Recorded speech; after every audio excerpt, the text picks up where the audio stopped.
Hello, everyone. My name is Jamel, and I'm welcoming you all to the Nurturing Your Social Media Presence and Community Breakout session today.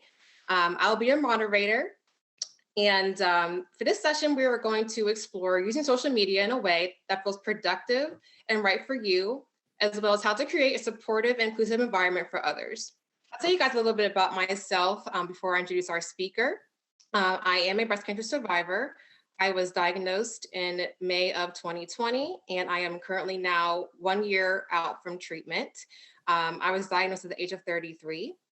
I got connected with YSC due to sharing my story on social media, and now I work for them, helping others create content and share their stories on social media for them as well.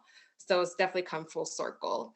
Um, and today we have our speaker, Marissa Thomas. She is the co-founder and CEO of For the Breast of Us, and she's going to be our speaker. And we're going to have a good conversation about social media and navigating the breast cancer community in social media. So, hi, Marissa. Hey, Jamel. Hey, girl. Hey, how are you? Good. How are you? I'm doing good. Thank you for everybody that is joining us today. Myself and Jamil and YSC, we all definitely appreciate it. This will be a relaxed conversation, so I won't necessarily be doing a lot of talking, but Jamil and I will kind of bounce back and forth and talk a little bit about, how we met, which was on social media. And then, of course, if you have any questions, feel free to put those in the chat and we will go on ahead and answer those for you. But as Jamil said, my name is Marissa Thomas. I am the co-founder and CEO of For the Breast of Us. If you don't know, For the Breast of Us is the first online community for all women of color who have been affected by breast cancer. Myself, I was diagnosed with breast cancer at the age of 35 in November of 2015, about 3 months before my 36th birthday. I was diagnosed with stage 2 ER positive breast cancer. And my breast cancer was only about 15% estrogen positive. So they treated me as though I was triple negative. So they basically, as my oncologist said, threw the kitchen sink at myself. And so I had chemo, radiation, I had a lumpectomy, and a couple of reconstruction surgeries after that. I am originally from Tacoma, Washington, which is a city south of Seattle, Washington. But now I reside in Atlanta, Georgia. So thank you again for being here. A little bit about my story and how I got started. When I was diagnosed with breast cancer, I did not want to go to any in-person groups. I was really angry with my diagnosis, which I'm sure some of you can relate to that. And so I started looking online just to find some sort of community. And one night when I was just up on a steroids high and I couldn't go to sleep, I just searched the hashtag breast cancer on Instagram. And that is how I found some of the people that I have connected with. I actually found one of my really good friends, Christina, through actually a young woman, which I'm sure some of you know, you may have talked about her, Nally, who sadly passed away this past week. Christina and I actually met through her page. Nally was one of the first people that was openly sharing her story on social media. And so I was never open. My whole social media presence was private. All of my pages were private. Unless you were my friends or family, then you just didn't really know what was going on. And my friend Christina, who was diagnosed with stage 3 triple negative breast cancer, a Hispanic woman, she actually encouraged myself to go on ahead and start talking and sharing my story. And to the fact that she was just like, you could help so many other people just by letting them know what you were going through. And so with the encouragement of her, I actually started when I was going through radiation. I just opened up and I shared a picture of myself being bald, which was very outgoing and uplifting for myself. I remember crying after I shared it just because I had never been that open and vulnerable with what I was going through. And so, because of that and wanting to see more women of color online and in these online spaces, because I'm sure some of us do know, is that when you do click on the hashtag of breast cancer, or breast cancer survivor, or even just when you go into your doctor's office, most of the images that you see are of white women. You don't really see brown and black skin. And so myself and a friend of mine who I actually met online as well, Jasmine Sowers, We met at the YSC Summit in 2019 in Austin. We knew of each other from Instagram, but we met in person there, and we just started talking about some of the ideas that we had. And about 2 months later, For the Breast of Us was born. We wanted to create an online platform specifically for women of color, so that way they could share their stories and they could connect with each other and also learn how to advocate within the breast cancer community. And we are coming up on our third anniversary. It has definitely been growing large and large each and every single time. We could never do it by ourselves. So I appreciate everybody who has supported us or who has also lent their own stories and wanting to share them. So that's a little bit about myself and how I kind of got started on the online sphere. But did you have some questions for myself? I do. I still have some questions here, just in regards to, navigating social media, as a breast cancer survivor, as a breast cancer patient. So my first question for you is, what advice would you give to someone that wants to share their story on social media? My advice would be do it when you're ready. Don't feel pressured to do it.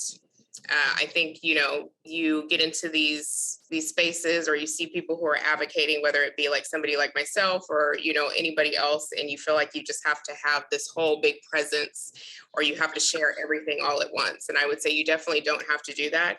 Do it when you're ready and, share little by little. It may even just be that you are setting up, I know some people set up private groups like on Facebook, and that's how they kind of share their story with their closest friends and family. So I would say start it out in baby steps and how you want to do it. And then maybe talk to some people like myself who are on online and, just ask them like, how did you get into it? What were some of the things that you wanted to do? I love Twitter. A lot of people don't like Twitter. Twitter to me is it's like a newsreel that you have there. It's so quick, but that's a good place to even start just real quick, just kind of seeing, especially if you want to, engage with maybe some clinical researchers or some medical providers. A lot of medical providers are on there. Or if you're really into taking pictures or reels and you're on Instagram, like you start there. You'll always start building up more community that way. And, it's not necessarily about the followers. It's more so, at least for myself, it's more so of spreading out what it is that because I come from the thinking of that, whatever I learned, I want to spread that to other people. I want to make sure that they have that information. It's not necessarily, let me gain these more followers so then they can follow me. It's like, no, well, if I learn this resource that can help other women, I want to make sure that they have that same information as well. If there's, somebody's giving out wellness boxes, I want to make sure that we're getting more women of color who are getting these wellness boxes because we don't tend to have a lot of these resources that are just handed out to us. So, it's just, starting in baby steps and doing what you feel is comfortable and sharing what you feel is comfortable. You don't have to come out and just have this big, long story or, have this big, like fireworks and everything and dancing. If that's not your thing, then don't do that. Share what you feel makes you comfortable. Yeah, I think that's great advice. There's a lot of, you can compare yourself to other people, other people's stories, but, my advice would be too, just to make your story your own. And if you're good at taking pictures, do that. Don't try to do the reels if you can't do the reels. Like, that's me. But, pictures are my thing. So it's like, I stick to what I'm comfortable with, Right. and let the person that does the great reels, that's her thing. And, a lot of the, there's a lane for all of us. Right. That's great. What you said, start off small with what you're comfortable with and, create your own lane. Right. And, I'm not good at reels either. Like that's not my thing, but maybe your thing is, writing.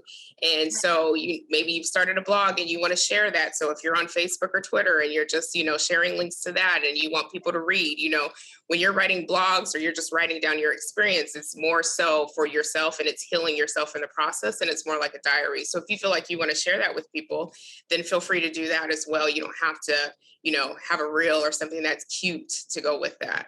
Yeah, and that's how I started out too. I started out just writing. And I actually went to college for journalism, but I never used it. I worked for a health insurance company, so I never get to write. But then, when I was off of work going through treatment, I went back to writing and it turned to a blog that I shared on Instagram.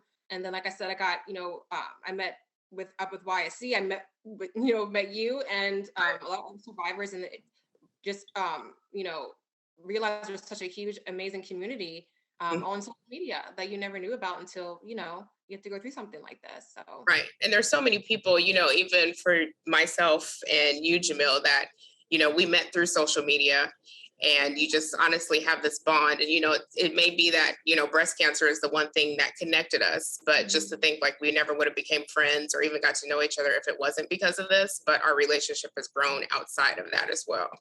Exactly. Yeah. So just a little background. So, Marissa, I used to be a baddie ambassador for the rest of us, and last year they had their first retreat for the ambassadors, and I was lucky enough to be able to go down there. We were in Florida, and it was a life-changing weekend, a life-changing time. We did a great photo shoot with all of us, and it was a life-changing experience. It was very freeing, and it was just an amazing weekend. So, and those are some photos from our photo shoot from the retreat. Yeah. And just to see, like, most of these women, they all have an online presence, or they do, some sort of social media advocacy. I think that's a lot where advocacy is going to nowadays. We do a lot of advocacy, on the ground, but then it's, the pandemic hit. And I think that's the one thing about For the Rest of Us. We started in 2019, and then, 6 to 9 months later, the pandemic hit. And so we were already online based and, helping nurture and grow these women who wanted to do some sort of advocacy, but now you can't do it in person. So you're having to learn how to do it on social media. And so I think that's the beauty of one of the things that we do at For the Rest of Us, is helping these women learn how they can educate and share their advocacy online. Mm-hmm. Yes, absolutely. We all, like I said, everyone has their own, does their own advocacy work, or, write blogs. They're just, this group of women, are amazing and do all kinds of things. And, some of us knew each other before, we met in person, and then met in person, and now like our bond is even stronger now. And we still have that support system, having it all started on social media. So right. It really was a beautiful experience. It really was. Yeah. All right, I think we have another question here for you. How can we separate our social media versus our personal life, and how do you find that balance? Everybody's definitely different when it comes to that. I know some people who, they have two separate pages, where they have their personal page and then they have their breast cancer advocacy page. Some people, combine the two. I would say, again, that's another thing where it's just, do whatever's comfortable for you. I manage a lot of social media for the Rest of Us, so I just can't have that many pages. So, I kind of get bogged down with that. But if you feel like you want to separate the two because you don't want them to intertwine, like, that's completely okay. And you only have to show so much of your personal life, or you only have to show so much of what you're doing, when it comes to breast cancer. It's just definitely doing whatever you feel like is comfortable, and showing what you want that is comfortable. Like my son, I only show him a couple times. He's pretty much an adult now, but when I was diagnosed, he was about 13 or 14, but I only showed him a couple of times because, because breast cancer advocacy is my life doesn't necessarily mean that it's his life, and I don't have to put him out there to all of that, especially because my pages are completely public and open. So anybody can look at it, they can judge and do whatever they want to do. And I just didn't want to subject him to that. And so, you may hardly ever see him on my social media, but definitely, taking some time for yourself. Especially now during the pandemic, we're all online. And so it could get really bogged down, and you just feel like, I'm doing too much. I don't want to do this. And it's okay to take breaks when you need to take breaks. I'm taking a social media break for myself as well. And, it just feels good. You don't always have to be on. And, we recently, For the Rest of Us has a podcast, and we recently did an episode with, what I like to call the OG baddies, with some of our Black thrivers for Black History Month. I see some of the women on here, Roberta and Valencia, were on that episode. And one of the things that one of the ladies has said is, you could do advocacy work, but it doesn't necessarily mean that you have to do a lot of it. You could start a little bit and small somewhere. You don't have to start so big.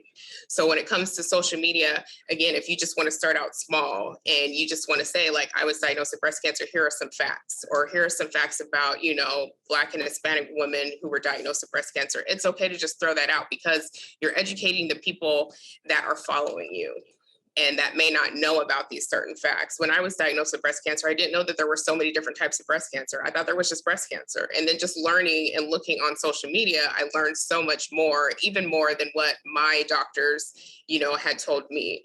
So you can always use social media as a tool and for information that you can pass on this information to other people. Because my biggest thing is, it doesn't matter if you touch 2 people or 200 people. If you only touch 2 people, you're still making a difference. Yes, absolutely. That kind of goes into another question I already had about how social media can help, people and their families learn about their diagnosis and about treatment decisions, about surgeries. You can literally find out, find someone that has gone through, what you've been.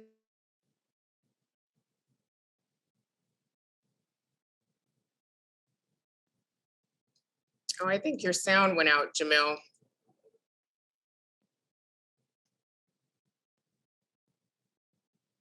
Yeah, I think your sound went out. Oh, okay. I was saying there is a positive side to social media, but there also can be a negative side. And how do you deal with the negativity on social media when you're sharing your story? When we shared that When You See Us campaign online, of course we did have, like, we like to say, trolls and, everybody who were commenting and saying, well, why are you only focusing on Black or brown women? Why are, everybody has breast cancer. A lot of times it's just ignoring them. Or, if they come and ask you something, you can always spew off some facts to them and, just leave it at that. Protect your peace at the same time, but then also, it's just, if somebody wants to say something and you have a fact to back it up, hit them with that fact and just let it at that. Or you could do a whole nother post, a whole nother reel where you're kind of calling out some of the things that they're telling you, and then just be like, hey, well, here's the fact behind this, and this is the reason why I'm doing what I need to do. I think that's great. Yeah, unfortunately, there are going to be trolls out there or people that just and it's great to, as Michelle Obama says, when they go low, we go high. So but sometimes it's okay to be a little petty and go low. Yeah, absolutely. Especially too. So yeah. All right, what else we got here? So Pauline or Paula has a question. Yeah, I just want to thank you, lovely ladies. I was recently diagnosed with HER2 positive breast cancer after having a 3D mammogram where it said, we are pleased to inform you that your mammogram is normal, no cancer. So I wasn't thinking anything of it. And I actually had a situation in which I probably shouldn't go that route because that'll take too long. So I'll stick to the topic at hand. But anyway, after determining a family history of breast cancer, my OBGYN suggested a ultrasound, and the ultrasound caught the tumor. So it was a lot to process. And then when you meet with the breast cancer surgeon, she's like, you're going to lose your hair. And I'm like, who? Like, who's going to lose their hair? Like, she can't be talking about me. And that was like a really big deal for me. And then I started going on YouTube. I was trying to find people that looked like me shaving their head. And I couldn't find many at all. I found someone in a different state from 5 years ago. And then I just did it. My husband shaved my head a month ago, and we filmed it and we put it out there, and I cried through the whole entire video. But we put it out there, and the outpouring of love was amazing. Like the whole community, the church community work, everybody just, it was as if I could just feel their arms wrapped around me. And like what you said about the numbers, although on my Facebook page, 2,600 people viewed him actually shaving my hair, but there were 2 people that said their hair was falling out the same way, just like cotton candy. It was like fluff in their hands. And those people said they saw my video and they felt the empowerment to shave their head. So I was just grateful for those 2 people and whoever will see it in the future. And I loved so far social media as a platform, because even on my dark days or days where I'm just crying for no reason at all, someone will just give me a scripture or a song or something uplifting and encouragement. So social media has been helping me through this newly diagnosed process. Yeah. That's Thank great. you. Thank you for sharing, Paula. Yeah, like I said, even if you're only reaching 2 people, like those 2 people, you'll make so much of a big impact on them versus the 2,000 people that may be, viewing your video or your pictures. It's just those 2 people that, for me, that's what gets me going, because it's just like those 2 people I know that I'm going to help, and those are the 2 people who really needed it at that time, and it's something that I wish that I had at that time, and so I'm glad that I could pass that on to somebody else as well. I know that Heather in the comments said that I haven't shared on Facebook or Twitter, not so much for concern of real people, but because I'm not sure I want the algorithms and ads and companies to start targeting me or the medical fraud I hear about. I realize this may not be as a big concern as I think it is. Did you experience any issues with tech targeting or malicious consequences? I haven't, and I'm pretty much on all social media, and I haven't really seen anything. Sometimes you can go into your settings and on any of your social media platforms and kind of, set it so that way you don't get a lot of that, but I haven't had anybody that's been targeting me. I haven't even had anybody necessarily slide in my DMs and like threaten me. I mean, more of the people that I get slided in my DMs are like these creepy men that want to like get pictures of my feet or something and pay me money for it. So I mean, other than that, no, I haven't gotten anything that's malicious. And when you do decide that you want to start sharing on Facebook or Twitter, like I said, you could just do it in small doses and just see what happens. See, especially if your pages are pretty much private. Mine are open, so, more people can come and see it. But if your page is private, you may just want to start out just a little bit and see exactly what you get from it. And, whatever you're comfortable with too.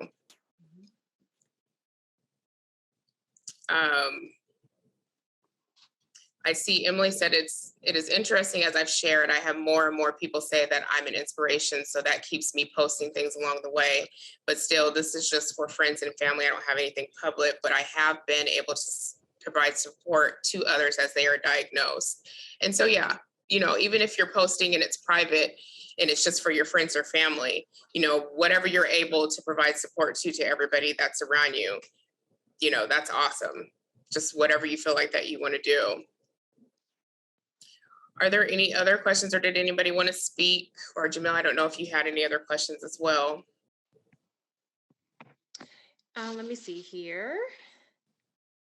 Yeah, probably one more, but we kind of did touch on it a little bit, but at what point in your journey did you feel comfortable enough to post your story on social media? Just for anyone that might be, kind of considering it, but not comfortable enough or. I was almost done with radiation when I posted that picture, of me being completely bald. My page was still, I want to say it was still private at that point. But I started to open it more like right before we started for the rest of us, and then just sharing, especially my friend Christina, her cancer actually returned about a year after she finished treatment, and so she was metastatic. It spread to her lungs and her brain, and then sadly she ended up passing away. And I remember before she did, we were just noticing, because we were connecting with other women who were online. So that's the other flip side of this, right? Is, you connect with a lot of people online, and sadly some of them, may pass away. And so that could be, it never gets easier. I'm not going to, sugarcoat it and say that it gets easier. But, when she was diagnosed metastatic, and her health was declining, and we were seeing other women who were being diagnosed metastatic as well, and them passing away, one of the things that we kept asking to ourselves is just like, so why are there a lot of Black and Hispanic women who are being diagnosed with such aggressive types of breast cancer, and why aren't we being researched? And so just connecting, those dots and trying to figure out, like, how can we, get more women of color involved in clinical trials? And, so it's just the fact of using social media to be able to, say, hey, I know about this clinical trial, or I know about, this medical center that they're doing great work. Maybe you should go see them. Or I know about this group online who they're doing this advocacy, or, here's, this organization like about, YSC. I didn't know anything about YSC when I was going through treatment at all. I didn't find YSC until after I was done with treatment. And that was because of social media, because I seen some of the women that I had connected with on social media who had went to the summit back in 2018, and, seeing all their pictures and seeing how they all connected. I'm just like, man, I want to have that. I want to be able to connect with these women and, share stories with them. And, so that's just the power of social media. It's seeing, it's developing these relationships with these other women and people who you have the common bond of, being diagnosed with breast cancer, but then also, maybe meeting up with them in person at some point, or just, sharing stories, or, sharing some resources that you have. Yeah, absolutely. I think it's so important just to have that support, especially in the beginning when you're trying to navigate all the doctor's appointments and trying to make all these decisions, and having those connections can really make a difference, and just the support can as well. So I also started my blog after radiation too. I think I went through chemo, had the surgery, and then I think after things settled a little bit, then I sat down and wrote and started to talk about each part of the journey and everything like that. So Right. yeah, like you said, whatever at what point, whatever you're comfortable, whenever you have the energy, whatever you are ready, to share your story, go for it. Yeah. I think Suzanne, you have a question. Yes, my video doesn't work. I have an 11-year-old sharpshooter on it, but whatever. I'm just curious because I was with YSC way before we had all this social media. So I did have a deep flap, and I noticed as I was meeting more people in my area, Detroit, a lot of people don't even know about it. So it's kind of like when you finish treatment, you get out of the hospital, and now what? So I actually started a group through Gilda's Club to have people meet just to talk about the different types of reconstruction and the recovery, because everyone always thinks, oh, if I get the implants, I'll be back to work. Well, you have to go for your fills and all that. So you either put your time in at the beginning or after. So I started a group, and it was good because we did have doctors and stuff that would speak about it. We have about 5 doctors in the area that do it. And then I did have a deep recovery on Facebook, and then everything stopped. And I was a little bit hesitant because of the changing rules on Facebook. Is it advisable to have people ask questions and answer them there? Or would it be better to ask people if they wanted to do a Zoom meeting, which is a little bit more confidential? I mean, that's kind of my thing, is like, how much do you discuss in like these public forums? Well, for us, like for the Breast of Us has a private Facebook group called Breast Cancer Baddies. And, it's a safe space for women to be able to share and ask any type of questions that they want. So, I mean, I guess I would say if you want to start a private Facebook group, you can do that. That way it's not necessarily public, even though it's on a public forum, the group is actually private. We have it set up that, people have to answer certain questions before they can come into the group. And if they don't answer the questions, then we don't let them in. And that's just more so because we want to make sure that we keep it a safe space for the women that are in there to be able to ask any questions or share their stories. So I would say if you want to do a platform like that that's online, I would say start a private group. You don't have to have so many people in the private group. Like you can have 5 people in whatever type of group that you make there. So I would say maybe do that. And then that way you can, ask questions, or you could post information there. Right. Because I've had more people coming into it, and I'm a little hesitant. I should go back and double check and make sure to see if it's they switched them to make sure it is a private group, and then advertise it that way. Then as the moderator, I'll have that questions box that I can do. Right. Because I'm in some other things, but they're not, so intricate. And I just, people are asking a lot of questions, and I thought, I don't know if Facebook is the best forum to do that. And I do have an opportunity to blog on someone else's page.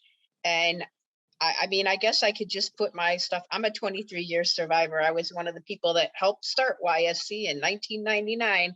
So I have a lot of history, and I participate in a lot of, mentoring programs, Emmerman Angels, MD Anderson, wellness. And so I do a lot of one-on-one with people. Sometimes I meet them. Sometimes it's just a couple phone calls, and they're they're good, they're on their way. So I feel like I am giving back, but I feel like I still want to reach out to this segment with the deep flap, because it is a really big, you really have to know what you're getting into before you sign up. And some people are just not totally aware. The doctors don't tell you everything up front, and you really need to know what's going to happen to you when you get home, because that's really where the fun kicks in. So I appreciate that, because I've been a little hesitant about what to put on social media, because you keep seeing, different instances that come up with stuff. But as long as it's a closed Facebook private, you feel like it's a pretty safe forum then. Yeah. And I would say, Okay. when it comes to medical questions or medical advice, always make sure that you're referring people back to their medical providers. Oh yeah, there's a disclaimer. We just talk about what worked for us, and that is a good question to ask your doctor, is usually I tell them. Okay, thank you very much, Marissa. You're welcome. Are there any other questions from anybody else in the audience? You don't have to go on. You can always type them in the chat as well. How can we find you on social media? So I'm on Facebook. I'm Marissa Thomas. That one's pretty closed. So if you request me there, I can't really say I'm going to accept you because I just have my friends and family there. But on Instagram, it's Marissa, D as in David, T as in Tom, 28. That is my handle. I'll type it in the chat too. That's my handle on Twitter as well. And then also with For the Breast of Us on Instagram, we're at For the Breast of Us. Facebook, we're For the Breast of Us. We also have a private group on Facebook called Breast Cancer Baddies, specifically for women of color who have been affected by breast cancer. So I would encourage anybody to join if you would like. And then on Twitter, we're at The Breast of Us as well. Thank you. Yeah. But yeah, I would say for the most part, when it comes to, nurturing your social media presence, some of the things that Camilla and I touched on, it's definitely, start off with whatever you're comfortable with. Definitely, spreading some education and awareness, get involved with some of these organizations like YSC and, see what kind of information or what kind of opportunities that they have there that you can do, that you can also, I don't want to say promote, but that you can elevate some of the information that YSC is doing, or, like this conference, the summit that they're having here, or any of the blogs that they're having, and, partnering with them. So then that way you also get, part of your story out, but then you're also helping any of the organizations out here in the community that you love, some of the work that they're doing and the work that you're working with them as well. Social media, it's a great tool. It's definitely grown a lot. When I was diagnosed back in 2015, it was just starting out. A lot of people now who are being diagnosed are definitely running to social media and online and, putting more of their stories out there. But don't feel intimidated when you do see a lot of people who are on social media and they're sharing a lot of their story. You don't have to do the same thing, just walk your own lane. Everybody has their own path and their own experience, and what's good for you is good for you. I'm sure some of the women on here who were even diagnosed before me can probably even attest to the fact of how amazing social media has grown when it comes into the breast cancer community and the breast cancer space, because there's so many people out there. And, again, everybody has their own niche. And so you just have to kind of find yours and then do whatever works for you. And, I would just say ride with it. There's no right way or wrong way to do it. It's just however you want to do it and however you want to spread, whether it be your experience with breast cancer or the work that you're doing with any of the organizations. Yeah, absolutely. I think that was a great summary too. And like you said, just give yourself some grace and, don't compare yourself to other people's stories. Just own your own story and, share your story as you're comfortable with it. That's the biggest thing. Don't feel pressure to, share if you're not ready to share, or, if you're worried about oversharing, or, just be yourself. Yeah, that's great advice. Yeah. And there's so many, there's so many great stories out there, and there's so many ways that you can definitely do it.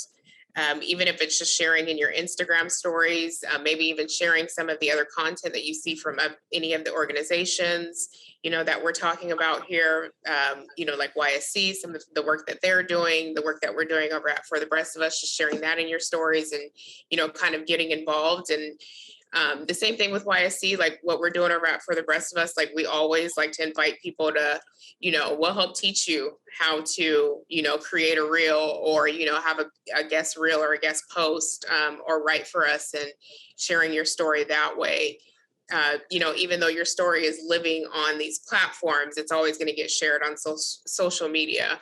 And just being raw and honest and open with yourself. That's one of the things about me. It's like, when I was diagnosed, I was angry. And so like, that's kind of how my writing came across as, but it was, in a joking way as well. And so like, that's okay. It's okay for you to be angry. It's okay, that you're dealing with the situation that you necessarily may have thought that you weren't going to have to. And so now you just have to kind of get it out. And the easiest way to do that is just to get it out of yourself, either get it out on paper or put it out on social media. So then that way you can be done with it, because in the process, this is just you healing yourself through this diagnosis that you have. Yeah, exactly. I think we had a couple other comments too, and then if there are any other questions for me or Marissa, you guys put them in the chat. Something else popped up here. Marsha Cole said, I met a cousin on social media who was also a breast cancer survivor. I found social media to be very positive and motivating. I'm able to filter out the negative and connect with like-minded souls. I love it. So I think that's a great point as well, is, whatever brings you joy, whatever you are comfortable on, even on your timeline, and, just kind of be mindful of what you're following, and, that can help, you heal, you get you through your situation, and whatever doesn't, bring you joy, you don't have to have it on your timeline either. So it's nice to have a balance too. Yeah. And I mean, like I was saying before, it's cool to just connect with a lot of the different women. There's so many women who I've connected with or built relationships with online that I would have never even imagined, 10 years prior that we would have became, really good friends. And, like I said, even though breast cancer connected us, there's so many other things that we can land on and that we talk with. And, I just love them all like they're all sisters to myself as well. Yeah, I feel the same way. The community is, it's really great and just so supportive and uplifting. And as soon as I discovered the community, it was just like, it was so helpful, especially in the very beginning. You still have so many questions and everything. So yeah. And there's a lot of women who, when they were diagnosed and they weren't on, social media at that point, but now they are, or social media presence wasn't there, as much, there's so much to learn from them. Like I love looking at a lot of the women who were diagnosed before me and seeing a lot of the advocacy work that they're doing, seeing some of the initiatives that they're pushing forward, and how they're all just welcoming to all of us and wanting to be like, here, come learn from me, or come and explore and see what it is that we're doing, as well. And, so it's great to see. It's a great platform. And you can make any platform your platform. Like I said, whether it's Facebook, Instagram or Twitter, you make it to what you want it to be. Yeah, absolutely. Any other questions from anybody there? Like, you can ask me anything. It doesn't even have to be on social media. Feel free. Anything else that popped up on here?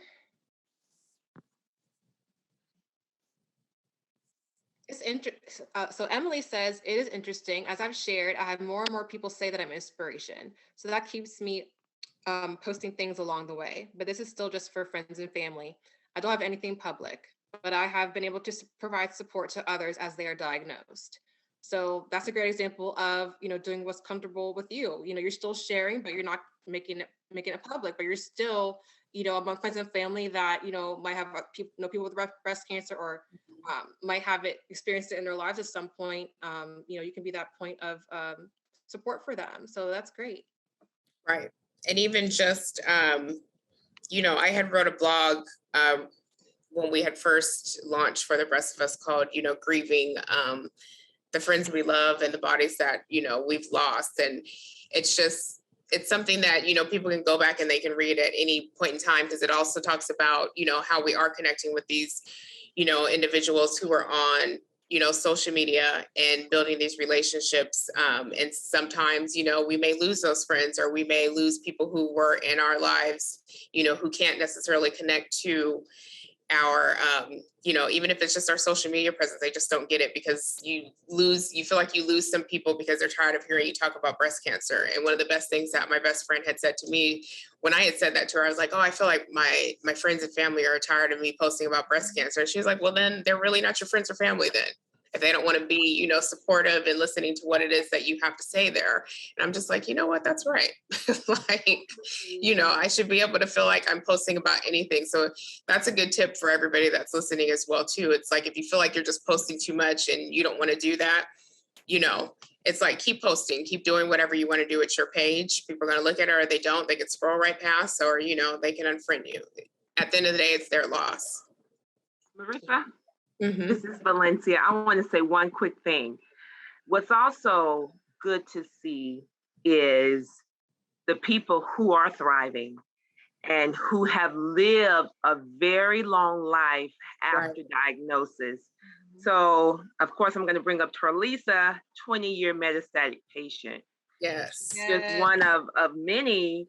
But even though I never became metastatic, I was triple negative.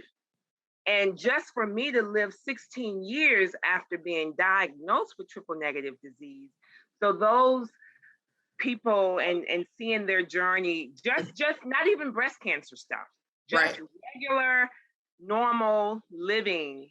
People comment a lot about my kids. I got 4 kids, and to see them graduate and go off to college, it's just great to see those images and to read those stories, because we have defeated cancer. And that's so great to see that over and over and over, because of, as you mentioned, we do see a lot of our friends who have passed on. Right. But it's always the good. I'm glad that you brought that up, because it is the good part of seeing the flip side of that, of seeing people who are out there thriving and continuing to thrive, even through their diagnosis, and just thriving in their life. And that give you the powerful, that's the good side about the social media, seeing all of those people and them sharing their stories and just saying, okay, like, I can have that too, regardless of whatever my circumstance is. Yes. I know that Suzanne had also said, she said, what about tweeting from conferences? Is this good media presence? And yes, hopefully we can get back to being in person at conferences, but definitely tweeting within the conference. I met a lot of people when I went to one of my first conferences, SABCS, back in 2019.